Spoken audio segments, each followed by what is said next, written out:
FBR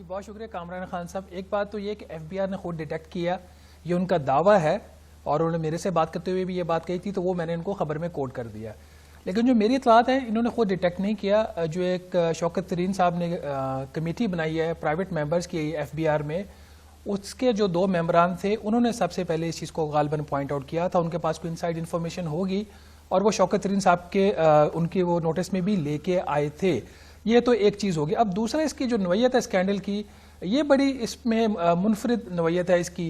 یہ ایک ایسی نوعیت ہے جس کے اوپر آپ کلیئرلی کہہ بھی نہیں سکتے کہ انہوں نے کرپشن کی ہے, اور آپ اس چیز کے اوپر کوئی پوزیشن لے نہیں سکتے. اب اس کا ایشو ایسے ہے جیسے آپ نے خود فرمایا کہ پوائنٹ آف سیل کے ساتھ جو تاجر انٹیگریٹ نہیں ہوگا ایف بی آر کے سسٹم کے ساتھ, تو 2019 میں یہ قانون آیا تھا کہ وہ جتنا بھی ان پٹ ٹیکس کلیم کرے گا اس کا 15% اس کو نہیں ملے گا, 85% اس کو ایڈجسٹ ہو جائے گا.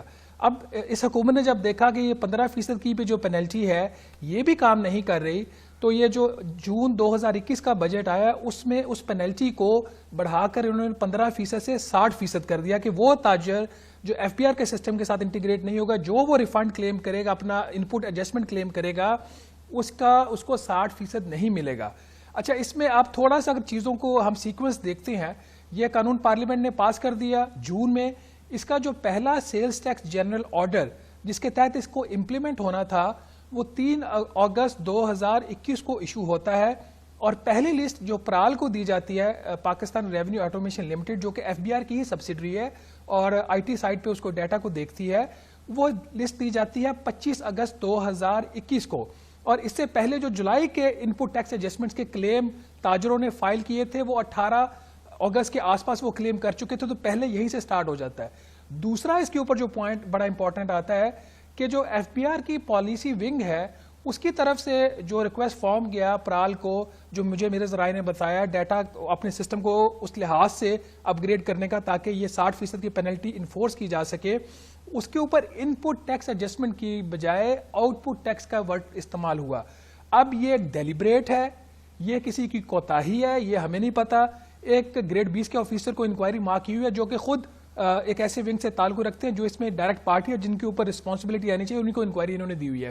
اور اسی طریقے سے یہ سلسلہ چلتا رہتا ہے. نومبر میں پھر جب اس چیز کو پوائنٹ آؤٹ کیا جاتا ہے تو پھر ڈیٹا کے یہ کہا جاتا ہے کہ ہمارے پاس لسٹیں نہیں آئی, ہم اس کو دیکھ رہے ہیں, کر رہے ہیں, اور ایونچولی یہ جو ایک فل بلون اسکینڈل کے طور پر جب میں نے اس کو رپورٹ کیا تو اس کے اوپر پھر ایف بی آر کی ایک بہت بری طرح اس کو ریٹیلیٹ کرتا ہے اور اس کے اوپر ایک ریئیکشن دیتا ہے. لیکن اس کی جو باٹم لائن ہے کامران خان صاحب, اگر آپ ایف بی آر کی پریس ریلیز بھی دیکھیں جو انہوں نے میری سٹوری کے اوپر کلیریفیکیشن دی تھی, وہ تمام پوائنٹس جس کو وہ میں نے سٹوری میں ہائی لائٹ کیا, جو اسینشیل ایلیمنٹس تھے وہ انہوں نے اپنی پریس ریلیز میں مانے. یہاں تک مانا کہ یہ ایف بی آر کی ہم انکوائری کا انتظار کر لیتے ہیں, مگر جو بنیادی معاملہ ہے کہ کیا اس محکمے میں کرپشن کم ہوئی, کیا کوئی پاکستانی تاجر جو کہ یا کوئی پاکستانی ایسا آدمی جو کہ صاحب ثروت جو ایف بی آر سے ڈیل کرتا ہے, کیا وہ اٹھ کے کہے گا کہ نہیں یہ بہت بہتر ہو گیا ہے, پہلے یہاں پہ کرپشن ہوتی تھی. اصل معاملہ تو یہ ہے جو کہ بنیادی میکرو ایشو ہے, جو سب سے بڑا ایشو ہے, اور وہ آپ نے پرال کا ذکر کیا. پرال کا تو خود اسکینڈل آیا پچھلے سال جس میں کہ ان گنت جعلی این ٹی این جاری کر دی. وہ محکمہ جس کا کام ہی سب سے بڑا اس سلسلے میں, وہ خود جعلی این ٹی این جاری کرتا رہا ہے. آپ اسلام آباد میں ہوتے ہیں یا کراچی میں پورا بزنس ہے, اکنامک ہب ہے, یہاں پہ ہم روزانہ کی بنیاد پہ سنتے ہیں کہ کس طریقے سے نوٹسز جنریٹ ہوتے ہیں, کس طریقے سے وہ سیٹل ہوتے ہیں, کس طریقے سے آڈٹ جنریٹ ہوتا ہے, کس طرح سے آڈٹ سیٹل ہوتا ہے, کس طریقے سے ریفنڈ جنریٹ ہوتے ہیں, کس طرح سے ریفنڈ سیٹل ہوتے ہیں. بخدا ایک بھی مثال ایسی نہیں ملتی جس میں کوئی آدمی آ کے کہے کہ اس میں کچھ بہتری آ گئی ہے. تو اس کا احساس نہ ہونا, اور اب یہ کہا جاتا ہے کہ دیکھیں نا ایف بی آر نے تو ریونیو جنریشن جو ہے وہ کتنی بہتر کر دی ہے, تو اگر یہ ایسی کرپشن ایسی ہو رہی تو یہ ریونیو جنریشن کیسے بہتر ہو گئی. اس کا جواب آپ مجھے دیں. کامران خان صاحب, میں آپ کو 2 حصوں میں جواب دوں گا. پہلی بات آپ نے جو فرمائی جو ریفنڈ کا سسٹم اور اس کے اندر جو کرپشن ہے, بہت ہی افسوسناک بات ہے کہ اب جب ہم بات کرتے ہیں کہ جی ایف بی آر جو ریفنڈ دیتا ہے اس میں کٹ لیتا ہے, تو یہ بات اب ایک نارم بن چکی ہے, اور اس کو آگے سے سن کر اس کو ایف بی آر کے جو حکام ہے, ایون کہ وزیر خزانہ صاحب جب کمیٹی کی کسی میٹنگ میں بیٹھے ہوں, وہ ریئیکٹ نہیں کرتے, وہ اس کو ایکسیپٹ کر گئے کہ دس از اے نارم. اور مجھے اس وقت بڑا افسوس ہوا جب منی بجٹ کی ڈیبیٹ ہو رہی تھی senate standing committee on finance میں، اور وہاں پہ ایک معزز ممبر کمیٹی کی طرف سے یہ بات کہی گئی کہ جی 7% سے لے کے 25% ریٹ ہے ریفنڈ لینے کا، تو آگے سے ڈینائل نہیں آیا، مسکرایا گیا جو دوسری سائڈ پہ ایف بی آر کے حکام بیٹھے ہوئے تھے. ایک چیز. دوسرا اس کے اندر آپ جو فرما رہے ہیں کہ جو چیئرمین ایف بی آر ہیں اور جو فائنانس منسٹر ہیں، فرینکلی مجھے آج تک چیئرمین ایف بی آر کی ذات کے حوالے سے کبھی کوئی کسی نے یہ بالکل صحیح بات ہے، ریکارڈ بھی کسی بات نہیں سنی. یہ بالکل صحیح بات ہے. لیکن ایک تھوڑا سا اگر اس میں ایک پوائنٹ ایڈ کر دوں، لیکن کچھ ایسی ٹرانسفر پوسٹنگز ہیں ایف بی آر کے اندر جو میں پرسنلی جو ہائیسٹ آپ کے گورنمنٹ کے فنکشنریز ہیں ان کو پوائنٹ آؤٹ کر چکا ہوں کہ یہ اے بی سی ڈی یہ افراد ہیں، یہ کیوں یہاں پہ بیٹھے ہوئے ہیں، ان کے اوپر انکوائریز چل رہی ہیں. ابھی بھی جو ایف بی آر کے اندر خاص طور پر کراچی کے اندر آپ ذرا یہ چیک کیجئے کہ کون سے لوگ ڈبل چارجز کے اوپر بیٹھے اور کروشل پوسٹوں کے اوپر. کراچی جیسا شہر جو سب سے زیادہ آپ کو ریونیو دیتا ہے، وہاں پہ ایف بی آر کی ٹرانسفر پوسٹنگ کا حال آپ بڑے دیکھ لیں جو ان کے فیلڈ آفیسز ہیں. یہ جو میں نے آپ کو سارا احوال سنایا وہ کراچی کا ہی سنایا نا، کہ کوئی نوٹس، کوئی آڈٹ، کوئی معاملہ، کوئی ریفنڈ، یعنی کہ وہ سیٹل ہو ہی نہیں سکتا.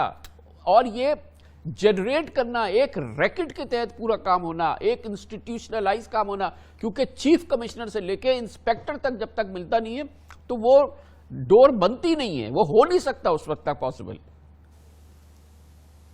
وہ کامران خان صاحب جب اوپر سے پتہ ہو اور اوپر والے ان بندوں کو وہاں سے نہ ہٹائیں تو پھر سوالیہ نشانات اٹھتے ہیں. دوسرا آپ کا جو سوال تھا کہ پیسہ کہاں سے آ رہا ہے، کلیکشن کہاں سے آ رہی ہے، 7 ماہ میں ابھی بھی ایف بی آر نے اپنا ٹارگٹ ایکسیڈ کیا ہے. اس کے پیچھے ساری کی ساری جو پرفارمنس ہے وہ کسٹمز کی ہے. 53% of the total revenue is coming on your imports. اور اس کے علاوہ اگر آپ دیکھیں پچھلے 2 ماہ سے دسمبر اور جنوری کا ایف بی آر اپنے جو اہداف ہے ٹیکس کے وہ حاصل کرنے میں ناکام رہا ہے. اور اس سے زیادہ جو خبر میرے خیال میں جو حکومت کو اس چیز کا نوٹس لینا چاہیے کہ جو ڈومیسٹک سیلز ٹیکس کی کلیکشن ہے وہ مسلسل نفی میں جا رہی ہے. جس ملک کے اندر انفلیشن کا ریٹ 13% ہو، nominal G D P economic growth rate ہم کہہ رہے ہیں 5% کے آس پاس، 13 اور 5 18%، اس ملک کے اندر ڈومیسٹک سیلز ٹیکس -10% ہے جنوری کے اندر. تو کیا یہ کرپشن ہو رہی ہے؟